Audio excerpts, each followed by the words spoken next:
आइए दोस्तों इस सवाल को देखते हैं। In a class the number of girls is 20% more than that of the boys. The strength of the class is 66।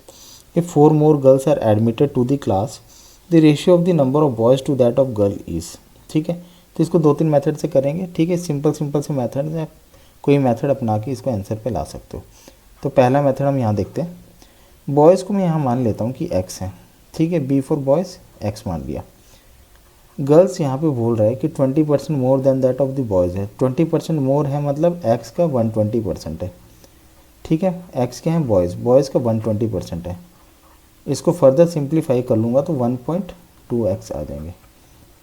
Boys plus girls क्या बोल रहा है, स्कूल की स्ट्रेंथ क्या है क्लास की 66 है। मेरी क्या आई x बॉयज़ है, 1.2x गर्ल है जो कि 66 के इक्वलेंट है। तो यहाँ पे ऐड करूँगा तो 2.2x इज इक्वल टू 66 आया।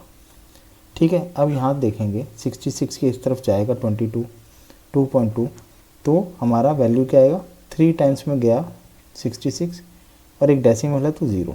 x की वैल्यू 30 आ गई तो 30 मेरा हो गया बॉयज़। गर्ल्स कितनी हो जाएंगी 1.2x। x की वैल्यू 30 है तो गर्ल्स मेरे पास हो गई 36 गर्ल्स। क्वेश्चन में बोल रहा है 4 गर्ल्स ऐड हुई हैं, एडमिटेड हुई हैं, तो 40 गर्ल्स हो गई टोटल। अब यहाँ मुझे बताना है ratio of boys to the girls. Boys upon girls, boys है 30, गर्ल्स है 40, 3:4 हमारा बॉयज़ टू दी गर्ल्स का रेशियो आया। ठीक है, एक तो ये मेथड हो गया। दूसरा मेथड देखते हैं।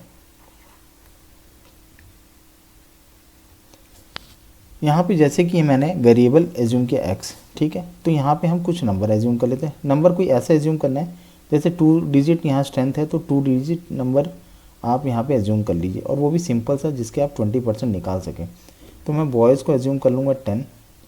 गर्ल्स एज्यूम करने की ज़रूरत नहीं पड़ेगी क्योंकि अगर मैं बॉयज़ को 10 यूनिट में मान रहा हूँ तो गर्ल्स 20% मोर है बॉयज़ की, तो 10 का 20% मतलब 2 ज़्यादा है। 10 का 20% आप निकालेंगे तो 2 होगा, तो 2 ज़्यादा है। 10 + 2 कितने 12 गर्ल्स हैं। तो टोटल बॉयज़ प्लस गर्ल्स मेरे पास 66 एक्चुअल में है, लेकिन मेरे पास 10 + 12 22 यूनिट बराबर 66 के बराबर आ रहा है। तो एक यूनिट की वैल्यू 3 आई। ठीक है, एक यूनिट बराबर 3 के। तो बॉयज़ मैंने 10 यूनिट माना है, तो बॉयज़ कितने हो जाएंगे 10 इंटू एक यूनिट की वैल्यू डालेंगे तो 30 बॉयज़ हो गए। गर्ल्स कितनी हो जाएंगी 12 इंटू 3 36 हो जाएंगे। 4 गर्ल्स एडमिट हुई हैं तो 4 ऐड कर दीजिए 40। अब इनका रेशियो निकाल दो बॉयज़ अपॉन गर्ल्स का, 30/40 इज इक्वल टू 3:4। एक ये तरीका हो गया। एक तरीका है फ्रैक्शन मेथड से आप कर सकते हो। 20% यहाँ पे मेरे पास एक फ्रैक्शन दिया है जो 20% गर्ल्स ज़्यादा हैं बॉयज़ से, तो इसको मैं फ्रैक्शन में कन्वर्ट कर लेता हूँ 1/5। नीचे वाली संख्या जो डिनोमिनेटर है उसको मैं मान लूँगा बॉयज़ है, ऊपर वाले को मैं गर्ल्स नहीं मानूंगा। क्यों? क्योंकि 5 अगर बॉयज़ मान रहा हूँ 5 यूनिट जो डिनोमिनेटर है, गर्ल्स कितनी हो जाएगी 20% बॉयज़ से ज़्यादा है, तो 5 का आप 20% निकालोगे तो जो आप फ्रैक्शन देख रहे हो यहाँ पे परसेंटेज वैल्यू 5 का 20% ऊपर वाला न्यूमरेटर होता है। ठीक है, 5 का 20% आप जिसका कन्वर्ट कर रहे हो तो उसका परसेंटेज वैल्यू ऊपर न्यूमरेटर होती है। तो 5 + 1 6 गर्ल्स हैं। ठीक है, या तो 5 का 20% निकालो या तो न्यूमरेटर को सीधा से ऐड करके आप लिख दो। तो यहाँ पे देखिए बॉयज़ प्लस गर्ल्स मेरे पास 11 यूनिट्स आ रहे हैं।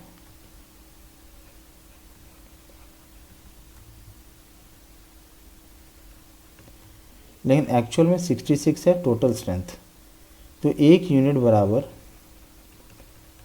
66/11 6। ठीक है, एक यूनिट 6 के बराबर है। तो बॉयज़ अगर 5 यूनिट हैं तो 5 × 6 बॉयज़ कितने हो जाएंगे 30 यूनिट्स, गर्ल्स हो जाएंगी 6 इंटू, एक यूनिट की वैल्यू 6 है तो 6 से मल्टीप्लाई किया 36, 4 बढ़ रही हैं गर्ल्स, एडमिटेड हुई हैं नहीं, ऊपर देख सकते हो क्वेश्चन में, तो 40 गर्ल्स। रेशियो निकाल लेंगे बॉयज़ और गर्ल्स का, 30/40, 0 से 0 कैंसिल, 3:4 यहाँ पे आपका बॉयज़ टू गर्ल्स का रेशियो आ जाएगा। तो देखिए यहाँ पे हमने 3 मेथड डिस्कस कर लिए। ठीक, तो आशा करता हूँ आपको समझ में आया, तो लाइक शेयर सब्सक्राइब जरूर करें। Thank you for watching.